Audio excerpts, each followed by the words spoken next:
네, 안녕하십니까. 방금 소개받은 고영란입니다. 광주의 지리적 요건이에요. 광주라 하면 어떤 지리적 요건을 가졌을까? 여러분들 지금 광주에 살고 계시긴 하지만 옛날 제가 말하려고 했던 90년대, 1900년대는 이렇게 광주를 중심으로 광주도 전라남도에 소속돼 있었어요. 그래서 광주를 중심으로 진도부터 저 구례, 담양, 장성, 영광 이런 데가 이제 다른 도와 경계 지역이죠. 쭉 아울러서 우리는 광주 전남권이라고 말하고 있습니다. 네. 그래서 1900년대 광주 전남을 지르적 요건과 시대적으로 일어났던 사건, 지역의 음악적 정서에 어떤 영향을 미쳤는가, 어떤 큰 영향을 미쳤는가를 보고 곡창지대 농업 중심인 이 지역은 오랫동안 수탈의 대상이 되었어요. 그러니까 1차 산업, 우리가 지금 4차 산업, 4차 혁명 하잖아요.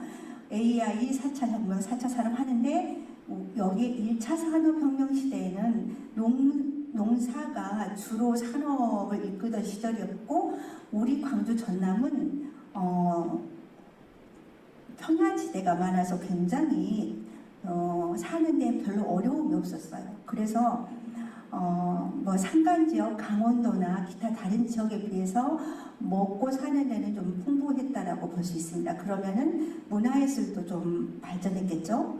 네, 그런데 어디 가면 먹을 것이 많아. 그래서 사람들은 전라도 가면은 좀 뭘 빼앗을 게 많아. 그래서 뭐 일본으로부터 끊임없는 침략 수탈을 받아오는 지역이기도 해요. 가장 접근성이 편하기 때문에. 그 다음에 농민들이 이제 그러니까 일본인들이 매번 우리가 한일 합방하고 상관없이 그 사람들이 찾고 와서 우리를 수탈해 나가는 거예요. 그래서 농민들의 반일 감정이 고조될 무렵에 최재우가 동학혁명을 일으켜요. 뭐 요즘 뭐 동학혁명, 개미단 막 이런 언어들이 나오잖아요. 그럴 때 우리 전라도에 사는 농민들은 야, 우리 절대 수탈당하거나 그러지 말자. 그리고 똘똘 뭉쳐서 동학혁명을 일으키기도 합니다. 그래서 그때부터 이제 동학혁명의 기본 사상은 평등 사상이에요. 평등. 우리가 모두 평등하다. 누구의 지배받지 않겠다. 이런 거예요. 여러분 젊은 친구들 누구의 간섭 이런 거 싫어하잖아요. 그런 것과 마찬가지예요. 자기 스스로의 자기 주권을 찾아가는 이렇다고 보면 되겠습니다. 그 다음에 이제 일제감정기 후의 음악. 그러면 일본인들이 다 몰아져 가고 난 후의 음악은 어땠을까? 이렇게 볼 수 있습니다. 그다음 이제 1961년 군사 쿠데타가 일어나서 정권이 이제 뭐 여러분들 요즘 고등학생도 참정권 있잖아요. 투표하지 않아요. 투표하지 않고 그때는 군사 쿠데타로 총으로 이렇게 와서 정권을 잡아. 이런 시대에는 음악이 어땠을까 보고 그 다음에 이제 우리 광주는 큰 사건, 광주 민주화의 혁명이 일어나잖아요. 그럴 때는 그때는 또 음악이 어떻게 변했을까? 뭐 그런 거하고 음악하고 무슨 상관이 있어요? 할 수 있겠지만 네, 상관이 있습니다. 다음 1990년부터 2000년까지 광주는 문화수도라고 해요. 그래서 문화수도가 된 후부터의 공연은 어떻게 변했을까? 그 다음에 2000년 이후에 2020년 이후에 문화수도 문화시민의 전통음악의 이해는 공연의 질은 어떻게 성장할까 우리 기대해보는 이런 순서로 제가 강의를 하려고 합니다. 여러분 그래서 이 지역에 여러분들이 밟고 쓰고 느끼고 공기로 숨쉬고 하는 이 지역의 음악이나 문화가 어떻게 발전했는지 한번 짚어보도록 하겠습니다. 그리고 제가 여러분 중간에 강의를 잘 들으시면 연주도 한번 해드릴 거예요. 자, 1990년이라고 했는데요. 1800년대부터 얘기를 제가 할 거예요. 1990년대 일제강점기 때는 우리 이 지역에 여러분들 혹시 기생, 권번 이런 얘기 들어봤을까요? 안 들어봤을 수도 있고 들어봤을 수도 있겠네요. 그런데 이런 것을 우리는 막연하게 뭐 여흥을 돋구는 사람 여음을 돋구면서 노래 부르는 사람, 춤추는 사람 이렇게 이해하시면 안 돼요. 그 시대에 예술을 체계적으로 할 수 있는 곳이 저런 곳이었어요. 권권, 기생학교 이런 곳이었어요. 여기에서는 굉장히 저렇게 권권사나 기생학교에서 사분자를 배우는 모습이라고 되어 있는데 인문학과, 사분자, 시서와 시도 짓고 이런 걸 다 했어요. 여러분 그러면 이제 좋아요. 황진이는 어땠다고 알고 있어요? 황진이를 알아요, 여러분들? 황진이 굉장히 다음에 이제 황진이 검색해 보세요. 여성인데 시를 굉장히 잘 지었던 평양의 기생 출신이에요. 그래서 굉장히 많은 문객들이 이 황진이랑 같이 한번 대화하고 싶었고 같이 한 잔을 기울이고 싶었고 만나보고 싶었던 사람 중에 한 사람이 황진이에요. 그 사람도 시, 서화 이런 거에 굉장히 능했던 사람이에요. 네, 그래서 이렇게 교육하는 교육기관이었어요. 그랬는데 이제 여기에서 교육받았던 이런 사람들이 갈 곳이 없는 거예요. 왜냐하면 이제 한일 합방이 되면서 우리나라의 최초의 극장이 원각사라는 곳이에요. 원각사.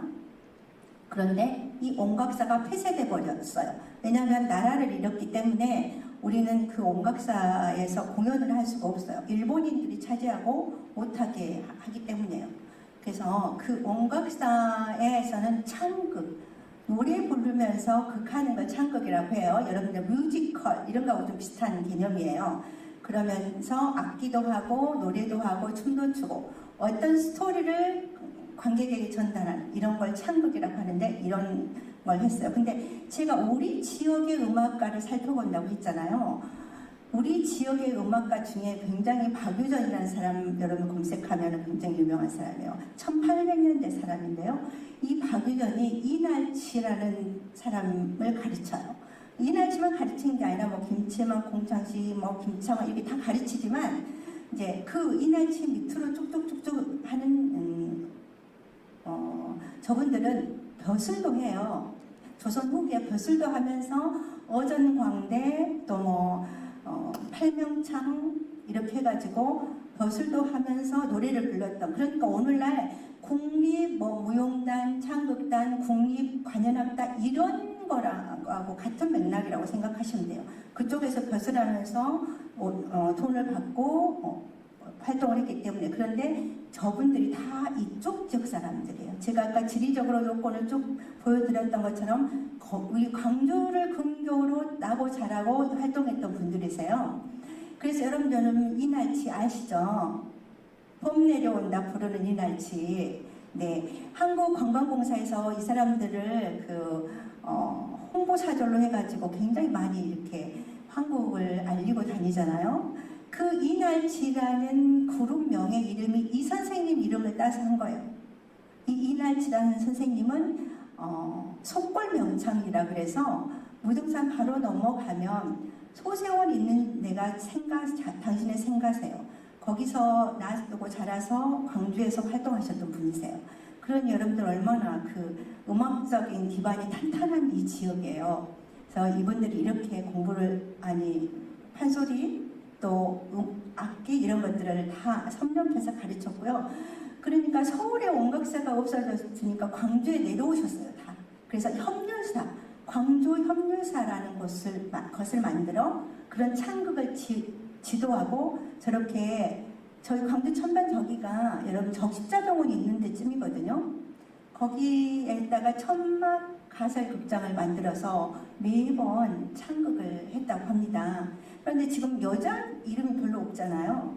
여자들이 없어서 남자가 여장을 하고 창극에 임했다고 해요. 그래서 얼마나 그분들이 그래도 굉장히 인기가 많아서 이렇게 말을 타고 퍼레이드를 우리 오늘 저녁에 창극합니다 하면서 퍼레이드를 하며 사람들이 구름처럼 몰려왔다고 합니다. 그래서 많은 사람들이 있었고 그래서 원각사 시절은 최고의 영광 자기가 권력을 가지고 국가의 녹을 먹던 최고의 영광의 시절이었다 하면 광주 협률사는 화려한 시기 내가 너무 대중들에게 인기가 있었던 시기라고 할 수 있고요. 남자가 여자 역할을 한 후에 여류 명창을 이제 배출해요. 키우려고 해서 배출하는데 유색, 유선, 이화량 이런 사람들이 활동을 하게 됩니다. 네. 그 다음에 이제 그러면서 이 사람들이 활동하기 위해서 같이 하기 위해서 권본에서 이렇게 교육을 시켜서 저런 이제 종합예술이죠. 그 판소리 창곡도 종합예술이에요. 앞에는 악기를 연주하고 뒤에는 노래도 하고 춤도 추고 이런 무대 극장, 가설 극장에서 무대 극장으로 올라온다는 거죠. 이렇게 되면서 1932년 이때쯤에 주식회사로 변환하고 권본이 분화하고 합병하고 이런 과정이 있어요. 이건 왜 그러냐면 이제 일본인들이 우리 문화를 말살시키고 싶어요. 그런데 말살이 안 되는 거예요. 맨날 이 사람들은 이렇게 하고 하니까 자기 일본에서 게이샤를 데리고 와요. 그래서 오늘날 이자카야 같은 술집을 5-6개 광주에서 만들어요. 그래서 일본인 여성들이 시중 줄게 하는 거였어요. 그리고 한국인 이런 창극이나 판소리 하시는 분들한테 어느 약국에 가면 만병통치약이 있다더라. 그렇게 소문을 퍼뜨려요. 그래서 그분들이 그래? 내가 어제 공연도 많이 하고 힘들고 하는데 그걸 사 먹어볼까 하면서 먹는 게 마약이었어요. 그래서 일본 경찰들은 그래서 한국의 지식인들이 그걸 경찰에 신고를 해요. 그러면은 그게 어때서? 라고 말해요. 일본 순사들이. 그런데 우리 문화예술인들은 이제 한 번 마약에 손을 대서 그걸 끊지 못하고 1930년대는 10명이나 돌아가셔요. 마약에 이렇게 중독이 돼서. 그래서 이렇게 하면서 굉장히 많이 침체기를 겪기도 해요. 그리고 이제 여기 보성 출신의 이화종 선생님은 아주 그 노래를 잘하셨는데 그분도 그렇게 돼서 일본에 이문 공연 가셨다가 물에 이렇게 돌아오는 길에 물에 빠져서 스스로 자살을 하시거든요. 왜냐하면 마약이라는 게 너무 힘이 들어서. 그래서 한국에 돌아가면 내가 사람 노릇을 못할 수도 있겠구나 이러셨는지 모르겠어요. 네. 그리고 이제 그렇게 하다가 다 돌아가셨다고 했잖아요. 거의 많은 분들이. 그래서 이렇게 조그맣게 이제 무대에 안 올라가고 조그맣게 숨어서 이렇게 방 안에서 연주를 하게 됩니다. 그래서 저렇게 방 안에서 연주하고 옆에서 구경하고 이렇게 개인 독주 여럿이 함께 있던 협동적인 그런 공연의 형태라면 이제는 개인 독주 혼자 둘이 이렇게 음악이 이제 숨어들어 그러면서 점점 이 지역의 음악이 사라지게 되는 이렇게 됩니다. 그리고 이제 여러분들이 산조라는 음악을 혹시 이해할지 모르지만 산조라는 음악은 흩어져 있는 가락을 모았다 이렇게 말해요. 산조는 흩어져 있는 가락을 모아놓은 건데 판소리나 이런 것들을 악기로 옮겨놓은 거하고 비슷한데요. 김창조라는 선생님이 처음으로 가야금 산조를 만들어요. 그래서 산조의 시조는 김창조 선생님이세요. 이분은 영암 분이시고 영암에서 나고 자라서 거기에서 가야금 산조를 다 만드신 후에 안기옥, 정남이, 김강준, 한성 이런 쪽 사람들은 많은 제자들을 가르쳐요. 그런데 이제 안기옥이나 정남이 이분들은 6.25 때 월북을 6.25 때 하신 게 아니에요. 이렇게 사라지니까 이분들이 뿔뿔이 흩어져서 저기 함경도 권본으로 선생으로 가는 거예요. 그 다음에 평양 권본으로 선생으로 가고 이러면서 6.25가 나고 못 내려오신 분들이라고 할 수 있어요. 월북하신 분들이 아니라. 그 다음에 이제 이 선생님이 빨리 돌아가셔요. 김창조 선생님 빨리 돌아가시는데 그 당신이 손녀딸한테 가야금을 가르치고 돌아가셔요. 그런데 손녀딸이 너무 어려서 당신의 모든 바디를 다 전수하지 못하니까 한성기라는 사람, 그 김창조 선생님의 제자인 한성기라는 분이 김죽파라는 손녀딸에게 가르쳐요. 그래서 김창조, 광주 이쪽 이 영암 지역에서 처음 만들어졌던 산조가 한성기, 그래서 김두파 이렇게 내려오는 겁니다. 네. 그래서 굉장히 여러분들이 이제 힘들 수 있지만 그래도 이런 걸 아셔야지 이 지역에 굉장히 우리나라의 음악의 산실이었구나 라고 아실 수 있을 것 같아서 제가 얘기 드리는 거예요. 그 다음에 이제 일제감경기에 독창 형식, 독주 형식으로 이렇게 갔다 그랬잖아요. 근데 여기서 이제 동편제, 서편제는 들어봤을 거예요.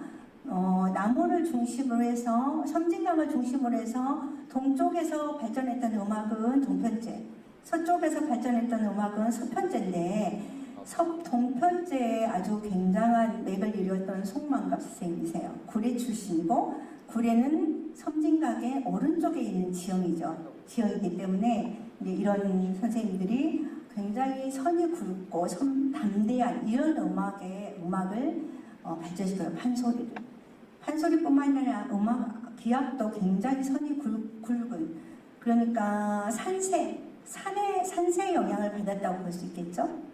그리고 이분은 이제 13년에 일본에 가서 레코드 취입도 하고, 그래서 이 선생님의 음반은 남아 있어요. 그 다음에 이제 이 박석기를 생각하다. 제가 39년, 30년도에 많은 이제 명창들이나 악기를 했던 사람들이 돌아가셨다고 했는데, 자, 이 선생님은 일본에 유학을 하는 여기 창평의 그 대부잣집의 아들이었어요. 그런데 이분이 일본에서 공부하고 와서 우리 문화를 보존하지 않으면 안 되겠다. 이것이 우리의 정신인데 하면서 이분이 당신의 사재를 다 털어서 학교를 만들어요. 사설학교를. 그리고 당신은 원래 음악을 하신 분이 아니었는데 지금으로 말하면 예례 강사, 밖에서 선생님을 모셔다 자기도 배워요. 박석기 선생님이 당신도 배우면서 소질 있는 사람들을 다 데려다가 교육을 시킨 것이 이 박석기 선생님이에요. 그리고 이 박석기 선생님은 야구를 최초로 한국에 가지고 오신 분이에요. 그래서 박석기를 생각하다 이거는 어디서 행사를 했을 것 같아요? 국립국악원 예약당에서 했네요. 서울에서.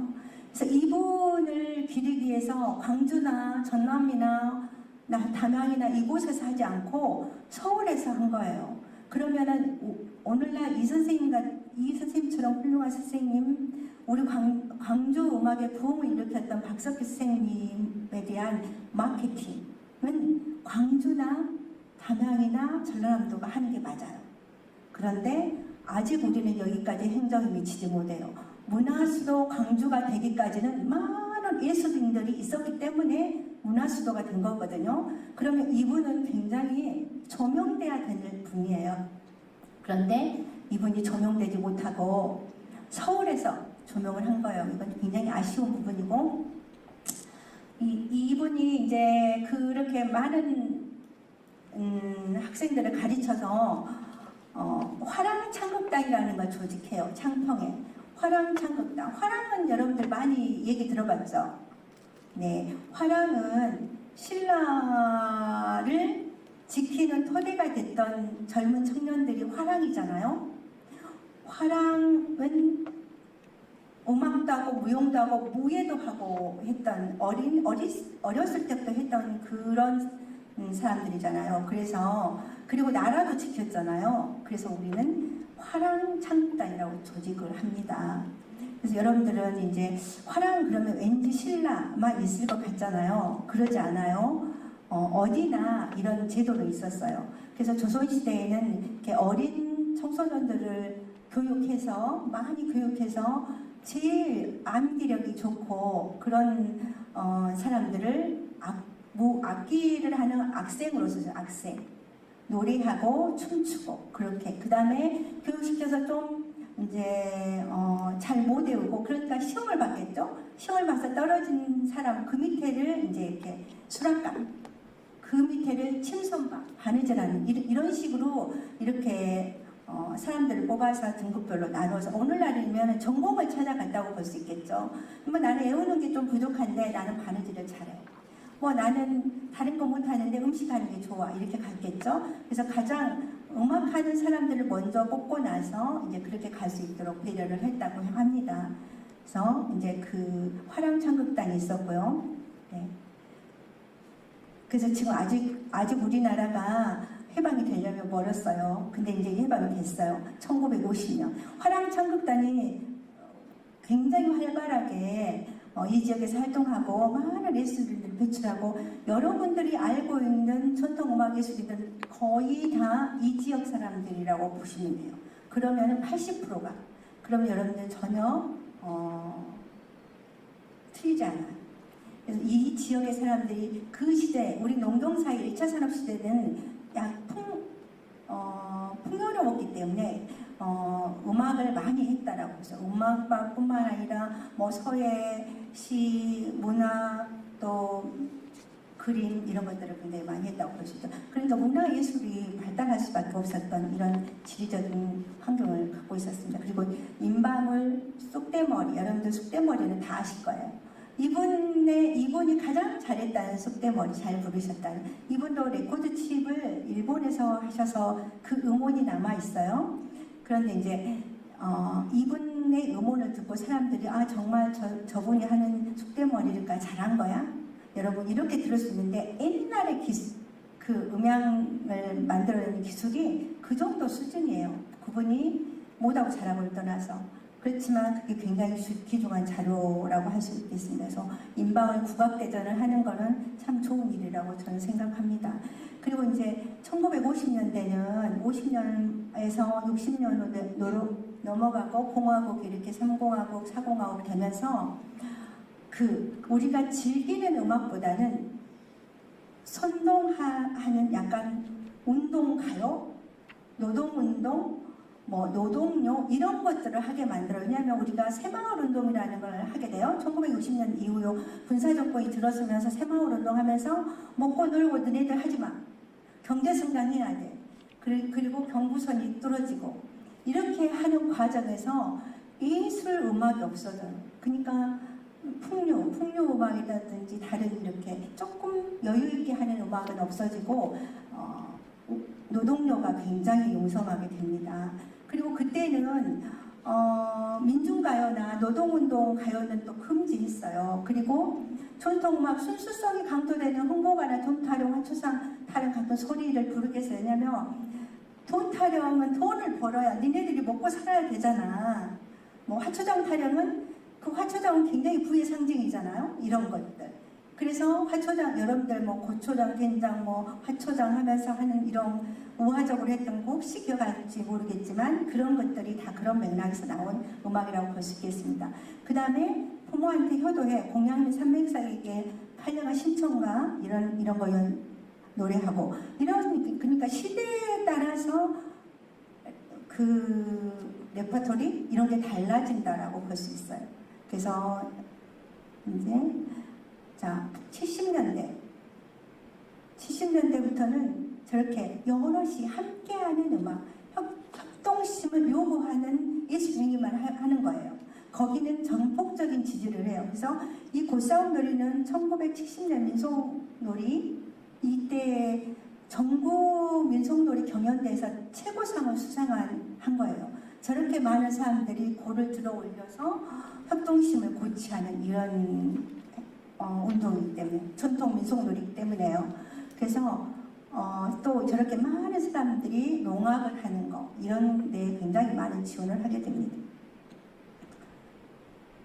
그리고 이제 선생님이 제가 만나본 분들이세요.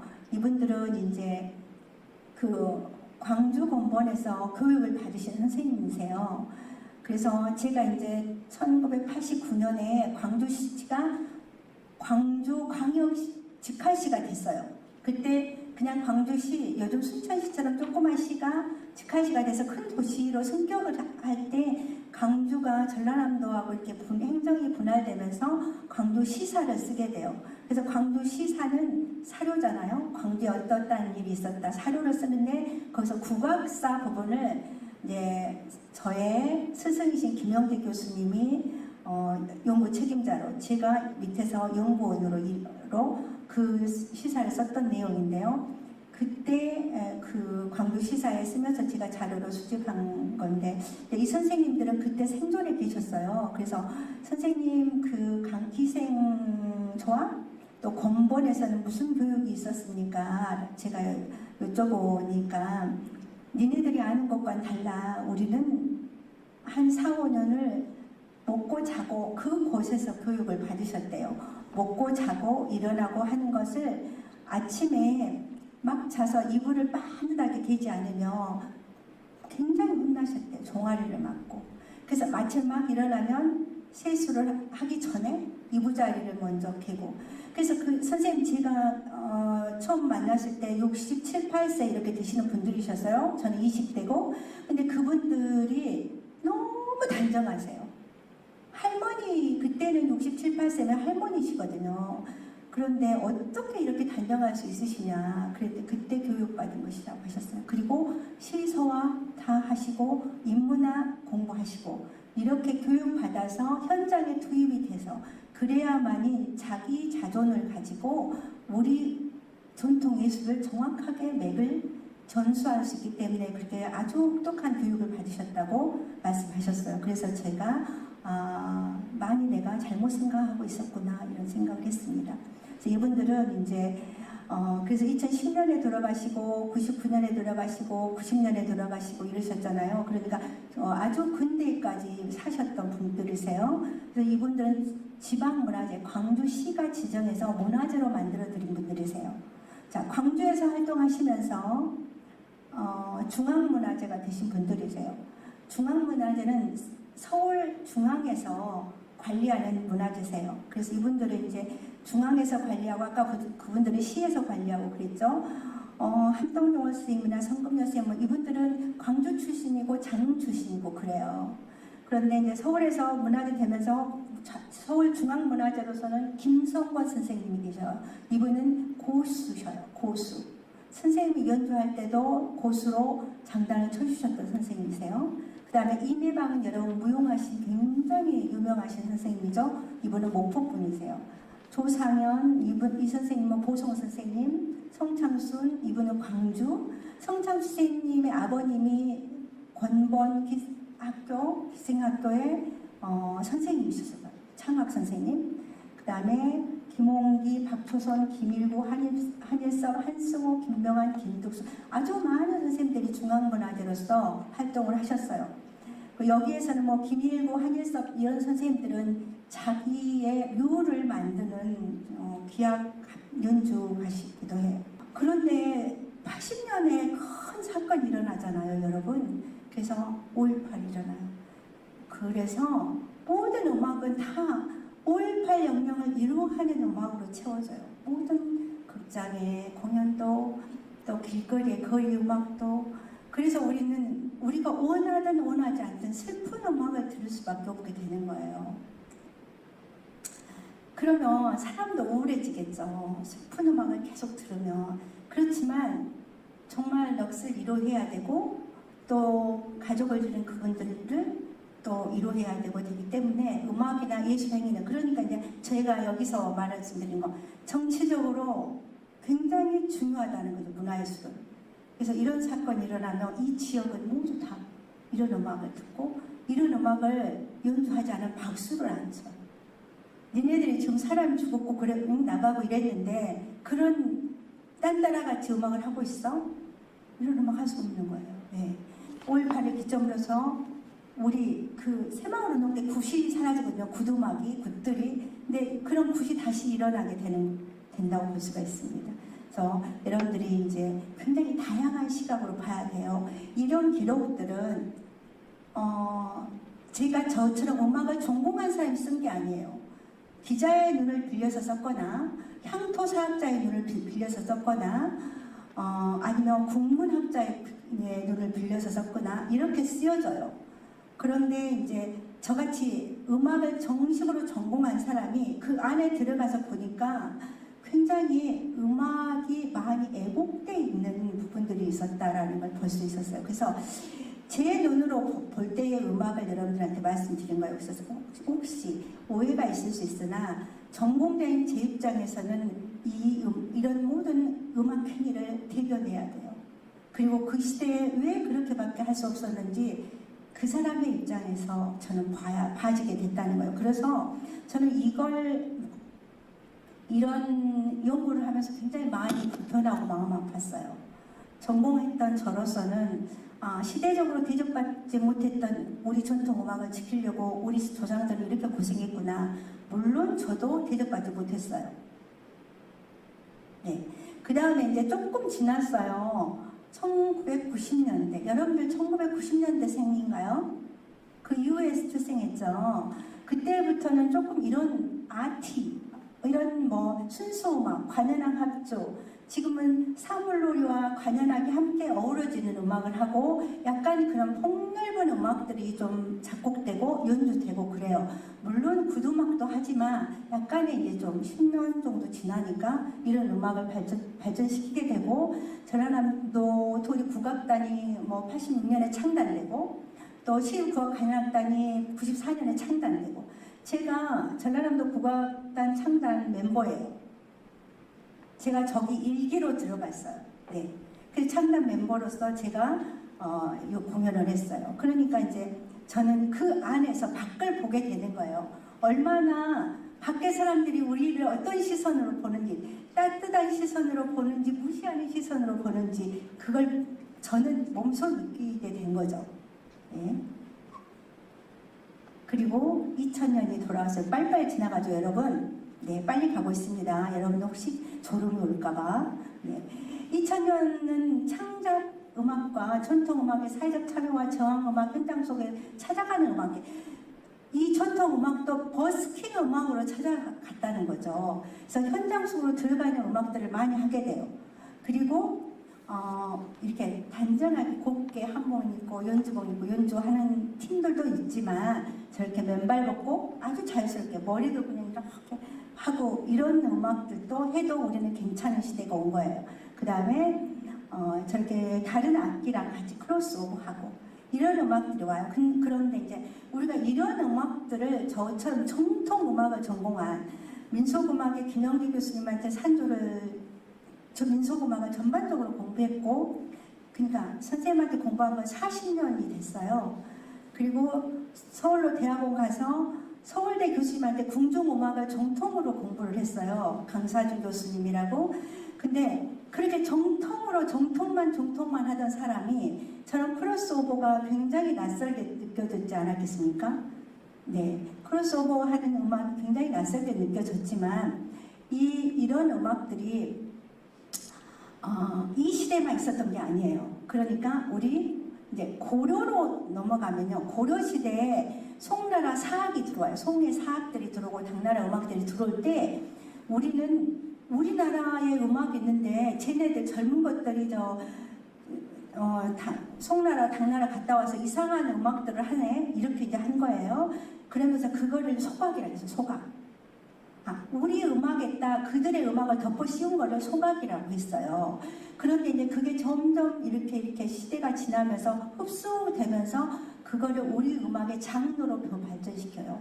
그런 거하고 똑같이 그 소각이라고 했던 것을 오늘날 이제 크로스오버한 이런 음악들을 우리 전통에서 보면 아유 저것들이 전통 음악 망치네 이렇게 보면 안 된다는 거죠. 저것도 어느 날은 우리 음악의 한 장르로 발전할 수 있겠구나 이렇게 된 거죠. 그래서 여러분 그런데 이렇게 발전하려면 우리 것을 너무나 잘 알아야 되고 이 지역을 너무나 잘 알아야 된다는 거죠. 왜냐하면 너 그런 음악은 어디서 나온 거야? 아니 그냥 작곡자가 써준 걸 그냥 하는데요. 이렇게 하면 안 된다는 거죠.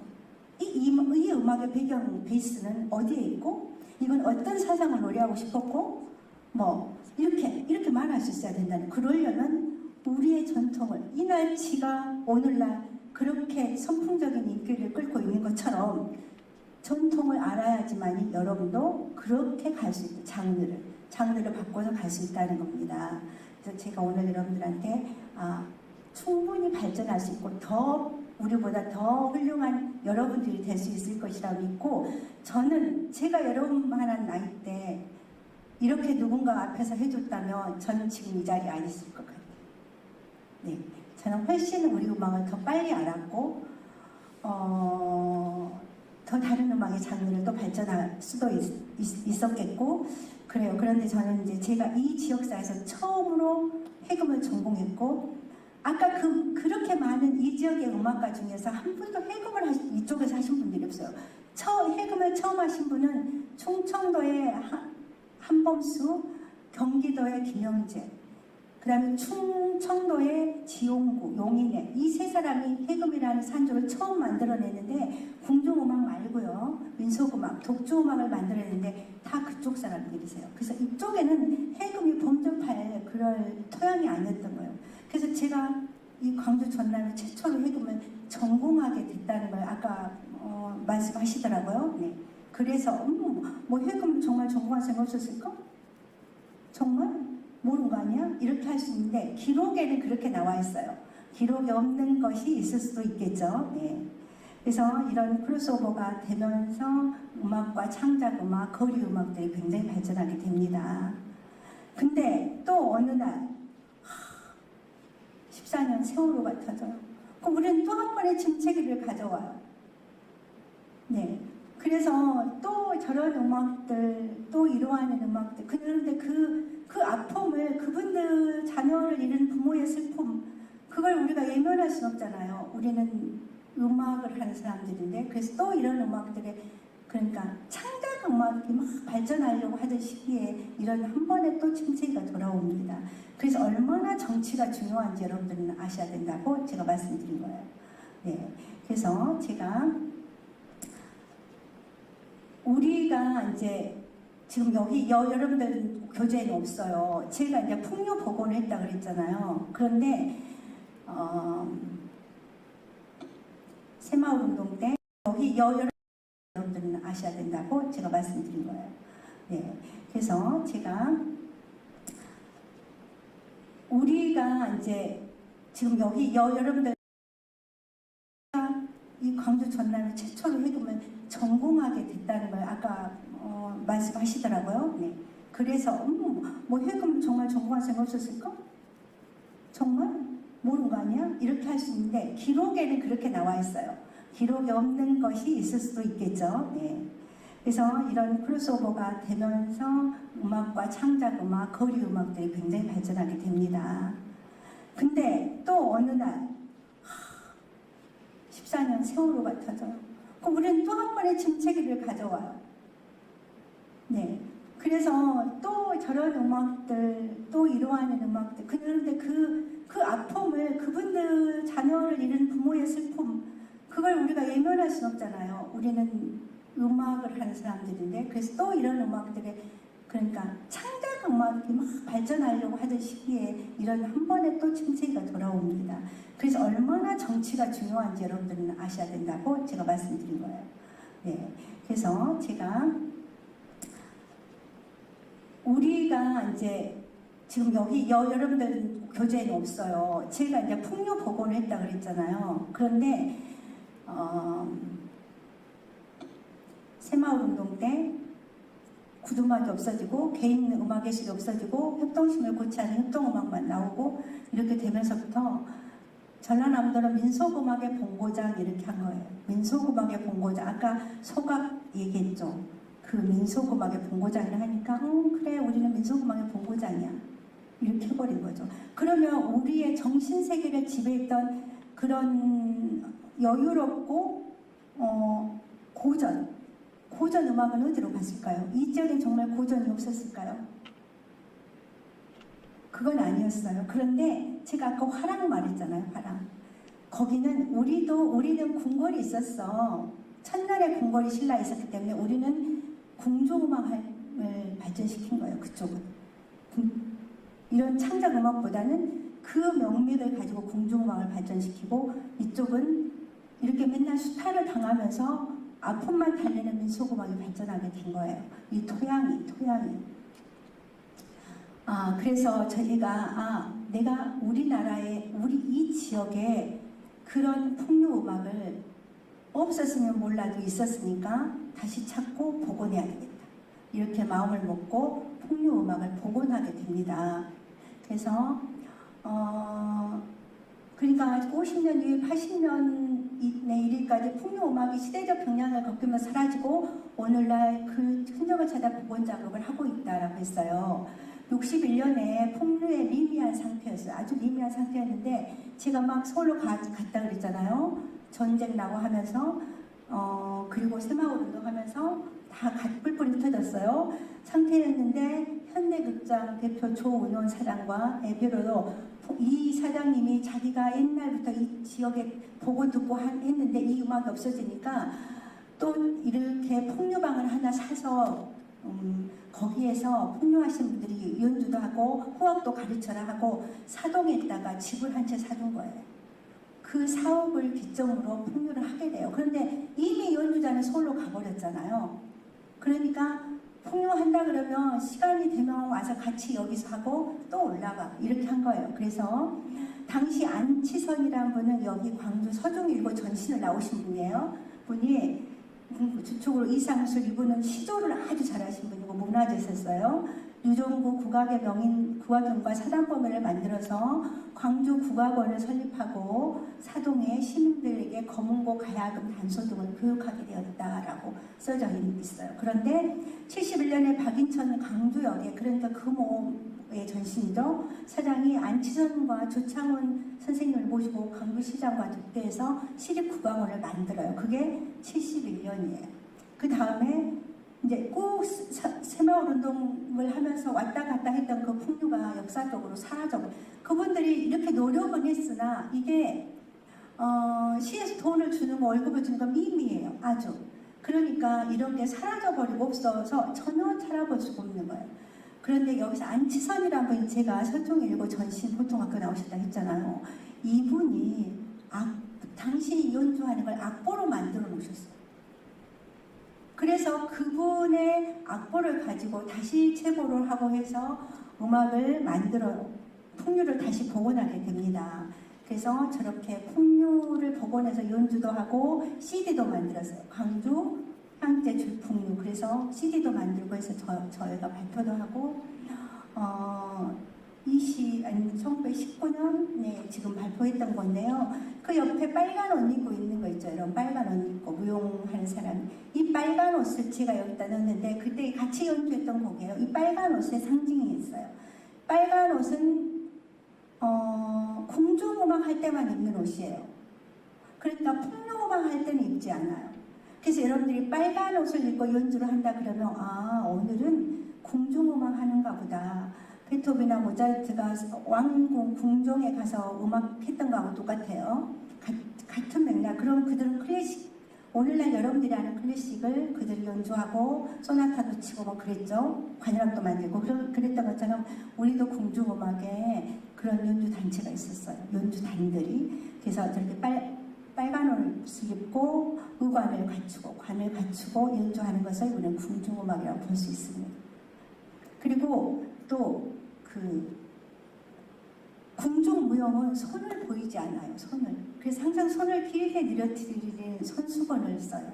궁중무용은 왕 앞에서 손을 이렇게 현란하게 하지 않기 때문에 저렇게 손을 감추고 연주를 합니다. 그래서 2010년이 되고 ACC가 문을 열고 개관 후에 전통음악의 장수와 콘텐츠는 사라지고 복합 연주 형태로 끊임없이 변화했었죠. 원래 전통만은 안 해요. 여기 ACC는 실험극장, 예술극장은 콘텐츠를 거기서 만들어서 거기 예술극장에서 연주하고 이걸 팔아 이 콘텐츠를 파는 이런 실험극장이지 ACC가 전통을 연주하거나 전통을 복원하거나 이렇게 하지 않아요. 그러니까 이제 여러분들이 ACC 갔으면 볼 수 있지 않을까 이렇게 생각하시면 안 돼요. 이 ACC의 역할은 아시안 문화를 융복합해서 그들과 만들어서 세계화시켜서 이 컨텐츠를 팔아서 돈을 벌어야 되는 이런 설립 목적이기 때문에 여기서 전통을 하시오 이렇게 하는 것이 아니라는 걸 말씀드리겠고요. 저렇게 그러니까 하늘을 나는 연주를 하고 막 빛이 물처럼 쏟아지게 하고 뭐 이런 LED 우리 여기 AI 해가지고 굉장히 미디어 아트가 광주가 독보적이잖아요. 많이 발전하고 이런 공연들을 하게 됩니다. 네. 그리고 저렇게 다른 악기하고 클로스오버 여러분 요즘 무슨 프로그램에서 그 검은 거 하는 서울대 나오는 친구가 막 이렇게 머리하고 막 이렇게 노래 부르고 하는 거 혹시 보셨을까요? 안 봤어요? 그 친구가 이것도 하다가 검은 고추를 칼로 싹 긁어버려 쫙 검은 고추를 떨어지고 이런 게 있었어요. 혹시 한번 찾아서 영상 보세요. 근데 그렇게 가는 거예요. 그렇게 이런 크로스오버가. 그래서 그건 저는 제일 신선하다. 그럴 수 있지. 검은 고추를 다시 끼면 되니까. 네, 그런 퍼포먼스를 하면서 아주 날로 발전해 가고 있습니다. 자, 제가 아까 말했던 이날치. 이 사람들이 조선시대, 조선 후기에 이날치라는 명창이 대단해서 이 사람이 새타령을 부르면 새가 같이 와서 울었대요. 그만큼 노래를 잘하시는 분이세요. 그래서 이분들이 우리도 이날치처럼 잘 보자. 그래서 이 팀명을 이날치라고 한 거예요. 그 이날치는 어디 사람이다? 여기 이 지방의 사람이다. 네. 여러분들이 이걸 알면 훨씬 재밌었을 거예요. 네. 그 다음에 이제 제가 방향이에요. 과거, 현재, 미래라고 했잖아요. 방향. 네. 그쭉 나와 있고요. 제가 밑에 부분 첨가했어요. 예술인들의 인문 소양을 높이는 일이 병행돼야 하고, 제가 아까 건본이나 기생학교에서는 사군자를 익히고 시서화를 같이 익혀서 인문적 소양을 쌓고 자기가 하는 일은 목숨같이 아끼고 자기 예술을 목숨같이 아꼈던 사람들이에요. 그러니까 그 현의 땅 건너오다가 그냥 빠져 죽어버리기도 하고 이러죠. 그렇게까지는 할 필요는 없지만 그런 인문적 소양을 갖춰야만이 문화예술인들이 자기 것에 대한 자긍심을 가지고 지속 가능하게 할 수 있다는 거예요. 그래서 인문소양을 높이는 일이 병행돼야 하고, 예술이 공공성을 가지려면 지역사회의 인문 전통이 반영돼야 돼요. 예술이 공공성을 가지려면 이 지역 사회의 전통과 인문이 반영돼야 하고, 도덕성을 갖춰 대결과 폭력보다는 순화하고 대동융합의 이상을 실현하고자 할 때 동아시아 문화수도가 될 것이다. 제가 이렇게 정리를 했어요, 여러분. 그러니까 여러분들이 지금 제 강의 들으면서 예술은 끊임없이 예술의 침입을 받고 살아왔잖아요. 지금 그렇죠. 계속 정치에 또 사회적, 지리적 계속 침입을 받고 살아온 거예요. 예술이 성장해 온 거예요. 근데 여기가 문화수도가 됐는데 여러분들이 이 전통을 모르면 또 그렇게 자기 영역을 침범받을 수 있어요. 그러니까 여러분들은 완전하게 자기 것으로 만들려면 항상 이렇게 단단히 인문적 소양을 갖추고 자기가 하는 예술 행위에 자긍심을 가지고 이렇게 해야 된다고. 네, 이것이 문화수도, 지역 예술인 인재 양성할 때 꼭 필요한 덕목이라고 볼 수 있겠습니다. 자, 이걸 보면요. 자, 저기 검은 거를 연주하는 선비가 있어요. 이거는 이경윤, 그 조선시대 성종의 증손자쯤 돼요. 성종의 7번째 아들 손자쯤 되는데, 그러니까 왕족이잖아요. 이 사람은 유학을 해요. 중국에. 그래서 중국에 많은 신학사상도 공부했을 것이고 사사상경도 공부했을 것이고 많은 걸 공부를 하고 한국에 돌아와요. 근데 얘야 악을 가까이 해라. 그러니까 음악을 가까이 해야 된다. 이렇게 공부를 했는데 자기는 아래 것들이 하는 이 손놀림으로 음악을 하기 싫은 거예요. 그렇지만 이 음악은 제가 음악 위에 그것만이 아니라 제 목소리는, 제 모습은 여러분들이 눈 감으면 안 봐도 돼요. 그렇지만 제 소리는 자연적으로 자율신경을 타고 자기한테 들어와요. 그래서 그렇기 때문에 굉장히 좋은 음악은 엄청난 파장을 일으켜요. 그래서 자기는 음악을 하고 싶은 거예요. 그래서 달밤에 무현금, 현이 없는 금이라도 놓고 저렇게 연주하고 싶었던 마음이에요. 그래서 이것이 고려대 박물관이 소장하고 있는데 이 경륜이라는 사람의 그림을 보면 저 지금 차 타고 있는 저 조그만 시종이 항상 검은 고를 옆에 이렇게 들고 따라다녀요. 네, 그런 그림을 볼 수 있어요. 여러분들 검색해보면 보일 거예요. 그런데 이 사람이 이제 공부하고 와서 얘기라는 책이 있어요.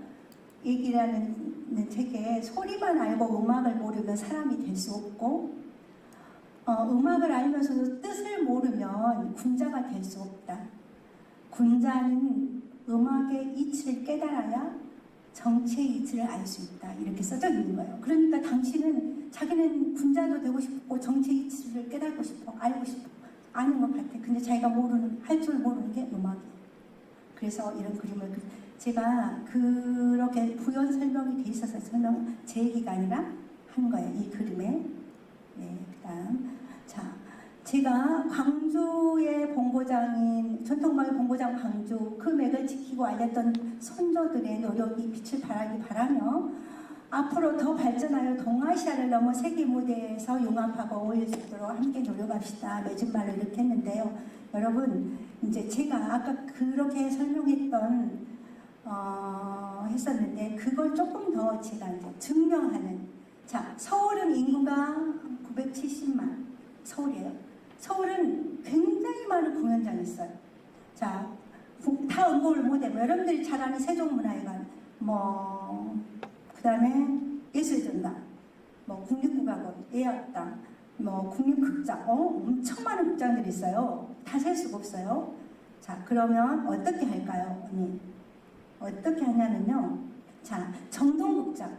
정동극장은 1년 내내 월요일은 장록수정만 해. 화요일은 에밀레만 해.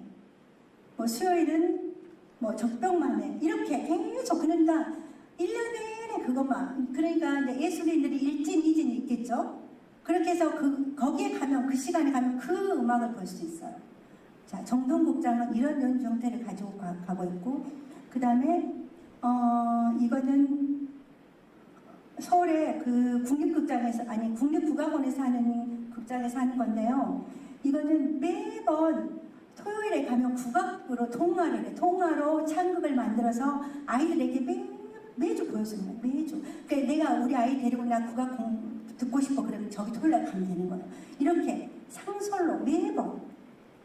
또 보면 이거는 금요공감은 클로스오버.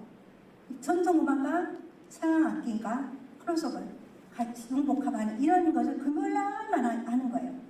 그리고 이거는 토요 명품 공연. 그래서 이건 정말 전통, 아주 정말 그 맥을 유지하고 있는 오늘날까지 성골, 진골로 맥을 쭉 유지하고 오는 그런 음악만 예를 들면 전혀 가미되지 않는 받았던 그런 음악들이 연주되는 게 명품 공연. 이건 토요일날 가면 볼 수 있어요. 이렇게 하고 있습니다. 그 다음에 부산 볼게요. 부산은 340만. 우리가 140만이에요, 여러분. 그러니까 서울은 그렇게 수요가 많으니까 그런 연주들이 있을 수 있어요. 그래서 제가 인구를 써놓은 이유가 이런 거라고 볼 수 있겠습니다. 이렇게 좀 보시고요. 제가 빨리빨리 넘어갈게요.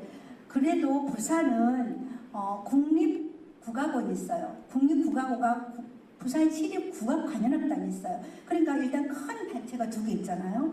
그래서 화요에는 명인 저렇게 지금 맨 처음에 21세기 가곡 전승의 꽃을 피우다. 이 가곡이 여러분들 뭔 줄 아실까? 아신 사람? 가곡이 뭔 줄? 가곡을 우리는 정가라고 해요. 정가. 발을 정제가. 바른 음악이다. 노래 부르는데 바르게 부른다. 그래서 저렇게 앉아서 의관을 정제하고 하면 어디서 불렀을 것 같아요? 왕 앞에서. 네, 아주 고요하게. 왕의 심사가 산란해. 지금 죽겠어. 노론도 서로 싸우고 막 그러면 저렇게 창사들을 불러서 벽사 숨을 끊는 이렇게 느린 음악을 듣는 거예요.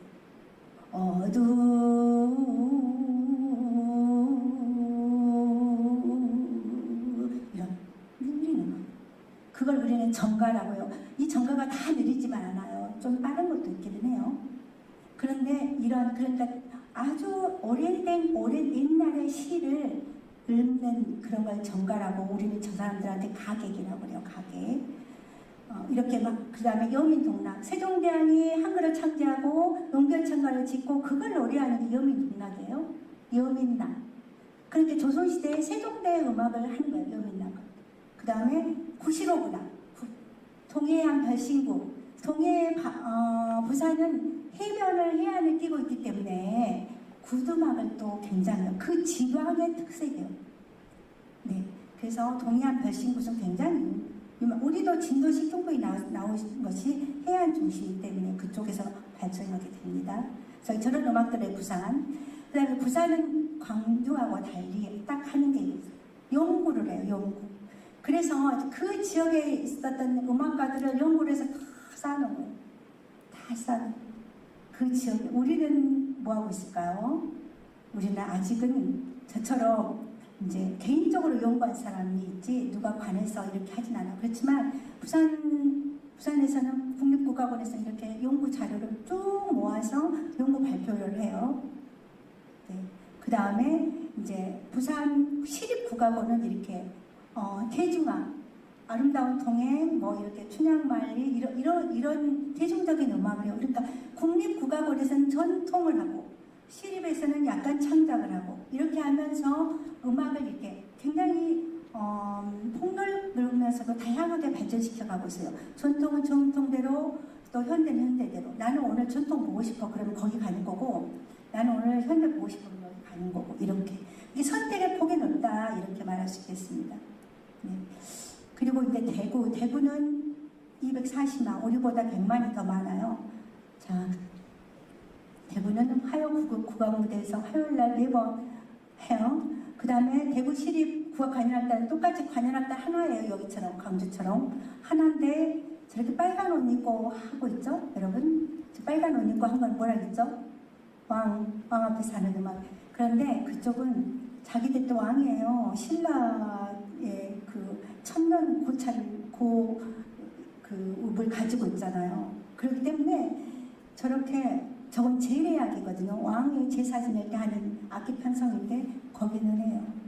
그래서 저기 앞에 단 밑에 있는 걸 우리는 일무라고 해요. 일무, 무용수들인데요. 왕을 칭송할 때 하는 춤을 추면서 제사를 지내요. 이렇게 춤을 추면서 제사를 지내는데 이 춤을 추는 사람들을 무희들을 황제의 나라에서는 64명, 주역의 개가 64개예요. 그래서 64명을 쓰고요. 제후국에서는 36명만 써야 되는데 저기는 64명을 써요. 그러니까 황제의 나라처럼 하는 거예요. 그런 재밌죠? 네. 네, 그렇게 하고 있습니다. 그 다음에 고유하게 공유하라. 이런 것들은 저 고유하게 공유하라는 것은 정통을 하는 음악회라고 볼 수가 있겠습니다. 이렇게 이제 거기는 우리보다 100만이 많으니까 조금 더 다양하게 하고 있습니다. 그 다음에 대전 140만 우리하고 똑같아요. 근데 대전은 참 복받은 게 연정 임윤수 선생이 90평생을 모은 모든 국악 자료와 그 자기가 하고 있었던 사제를 틀어 만든 공연장을 시에 기증을 했어요. 그래서 연정 국악원이 있어요. 대전은 근데 거기는 이제 이게 창작은 안 해요. 이 연정 국악원은 정통만 하는 곳이에요. 그래서 그 빛깔 그대로 그대로 원래의 모습, 장만 그대로, 된장만 그대로를 하겠다. 그래서 이런 공연을 하고 있어요. 그리고 대전도 그런데 이제 대전 시립국악관현악단에서는 창작 공연을 해요. 그래서 이제 광주 시립국악단이 창단됐어요. 아까 제가 잠깐 대구 가볼게요. 대구는 대구 20만이 오로지 대구 시민, 반드시 대구 예술인, 더불어 대구 정신. 이것이 캐치플레이예요. 그 대구 예술에. 그러니까 오로지 대구 시민이어야 되고, 그 다음에 반드시 대구 예술인이어야 되고, 그 다음에 더불어 대구 정신이 발현돼야 하는 이런 연주단체예요. 거기. 그렇기 때문에 아까 같이 그렇게 64명의 모의를 놓고 궁중음악을 제례악을 거기서 하는 거예요. 제사를 지내고. 네. 여러분들 그래서 그 사람들의 사고, 우리는 왕조국가라는 사고를 그 밑에 깔려 있다고 볼 수도 있어요. 그러니까 음악을 살펴보면 그 지역 사람들의 사고와 정신을 알 수 있어요.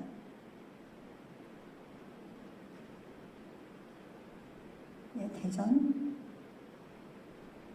네, 광주는 국립국악원은 없고 시립국악관현도 하나 있는데요. 관현 창단되면서 아시아 문화 도시를 지향하는 광주는 문화허브로서 문화예술에 대한 갈증을 해소하는 물론 소외계층의 문화 향유계를 확대하고 문화 격차를 해소하고 시민의 삶의 질을 한참 높이기 위하여 노력한다라고 돼 있어요. 캐치플레이가 목표예요, 목표. 그러니까 널리 많은 시민들에게 그냥 이렇게 향유하는 음악을 즐길 수 있는 음악을 하겠다. 이것이 그 목표예요. 그러니까 역사적 배경이나 이런 건 별로 앞으로 나갈 수 있는 이런 거라고 볼 수 있겠죠. 그래서 알리가 오고 또 몽골의 사람들이 오고 장사익이 오고 김영림, 김원중 뭐 이렇게 이런 사람들이 초대되고 그 다음에 저기 전교제는 안치환, 안도영 이런 사람들이 와서 같이 연주하고 그래서 대중화를 하는 데는 그 한 몫을 했다고 볼 수 있으나 이 지역의 음악 문화를 이렇게 맥을 형성하고 가고 있는 것은 살리지 못했다라고 저는 개인적으로 제가 생각하고 있습니다. 여기는 저기 무등산 지금 힐사 올라가 있는 전통문화관 공연장이에요. 전통문화관은 전통만 해야 될 것 같잖아요. 근데 아니에요. 서울상사 창작곡 90%, 이교 무등전 전통 50, 창작 50 이렇게 구성되어 있어요. 그냥 제가 말로 하는 게 아니라 이렇게 보시면 알 수 있어요, 여러분. 어떻게 하고 있는지. 네. 이렇게 보시면 네. 그리고 선정 결과 보면 다 창작하는 예술.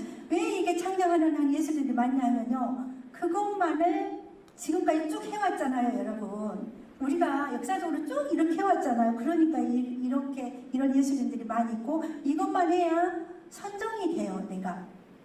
사업계획서 써서 넣었을 때 이거를 해야 선정이 되는 거예요. 네. 그리고 여기는 전통문화관, 국악상설, 얼씨구 조탑 한솔 5마당 이거 제가 꼽았어요. 아주 전통으로. 네. 그 다음에 여기는 저기 시청 넘어 있는 국악상설이에요. 국악상설은 매일 연주합니다. 거기 상설은 95%가 표준이에요. 제가 대구나 부산이나 서울이나 상설, 대전이나 전통을 반드시 하는데 여기는 95%가 표준으로 하고 있습니다. 우리는. 네, 그래서 이제 이렇게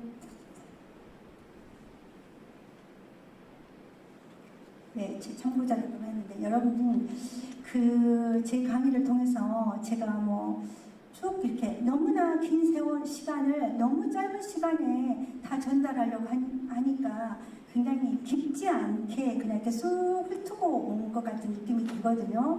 그런데 그래도 여러분들은 반드시 정말 과거를 알고 현재 내가 서 있는 땅에서 미래로 나갈 방향을 정해서 차표를 정확히 찍고 문화예술을 발전시켜주기를 간절히 소망하면서 이 강의를 마치도록 하겠습니다. 감사합니다.